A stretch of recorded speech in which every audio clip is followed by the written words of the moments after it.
So if I ever have kids, particularly daughters, this will be the absolute first book that I give them, and it's another essential read for everybody. It's called The Gift of Fear by Gavin de Becker, written quite a while ago.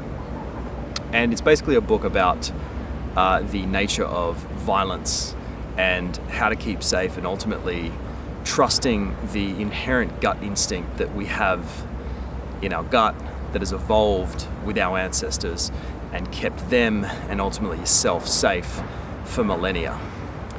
And he talks a lot about this inherent gut feeling that we all have, that is our fear response that keeps us safe, and to never deny that, regardless of the situation, regardless of risking coming off prejudice or racist, or it being an awkward scenario or discomfort. And throughout the book he provides a litany of anecdotes of people where they have felt this gut instinct go off in a situation where they feel fear, and they ignored it, and it ultimately turned into a pretty horrific scenario, whether that's some violent scenario, a kidnapping, an assault, what have you. And I can personally speak from this, having traveled to some very dangerous places around the world and mostly come out unscathed, not having found dangerous situations. But I personally found this book being very important to keep myself in dangerous places, and that was tapping into that gut feeling of whenever I went into a bad neighborhood or I met a person that just made the hairs on the back of my neck stand up, trusting that feeling and avoiding that situation and acting on that feeling. And that served me well. So this gut feeling is an interesting one, and in the book he explains it as how it comes about is basically our subconscious taking in a lot of data, particular data that's happening in the environment around you, which feeds into your subconscious and then goes to the gut as a feeling that sets off an alarm bell.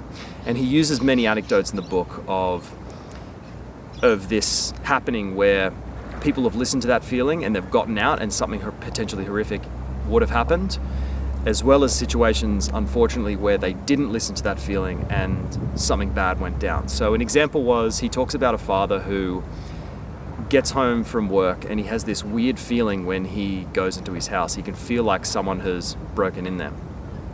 And he goes down to the basement, and lo and behold, he finds a armed robber who invaded his home. He has a struggle. No, I think he kidnaps him, but he gets out of the situation safe. And as he's going through what led up to the event, he starts to recall all of these data points, all of these little subtle signs which he wasn't conscious of at the moment, only in hindsight and after the fact. And one was, as soon as he got home, he noticed that there was an old car outside his house, which was very out of place for that neighborhood. And secondly, the car was doing that like ticking sound after having just been turned off, so it had just arrived, and he immediately knew that that was weird, as well as some other things that went into his subconscious to where when he entered his home, he knew that something was off, he knew that someone was there. So he uses a litany of examples like that to showcase how the gut feeling alarm goes off and how you can use that in certain situations, paying attention to your environment, paying attention to the small details that makes your subconscious go, or your gut go, this is weird.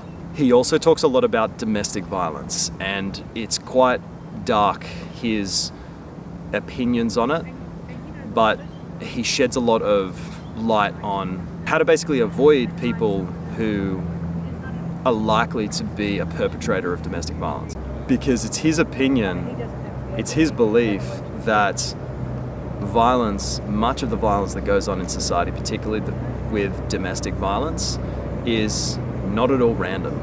In fact, he says it's very, very predictable. There's a certain set of behaviors which goes down. There's a lot of control, financially, socially, emotionally, physically, obviously a lot of violence, which goes into the dynamics of domestic violence. And it can reach a certain point where it escalates over time, where if and when the person eventually leaves the perpetrator, the victim leaves the perpetrator, a lot of the times you can actually predict when there's going to be a violent repercussion, and unfortunately, in a lot of cases, when it's going to end up fatal. So he's got some very interesting data on that, and he talks a lot about the lack of resources for victims in that scenario, essentially shelters for victims of DV to go to.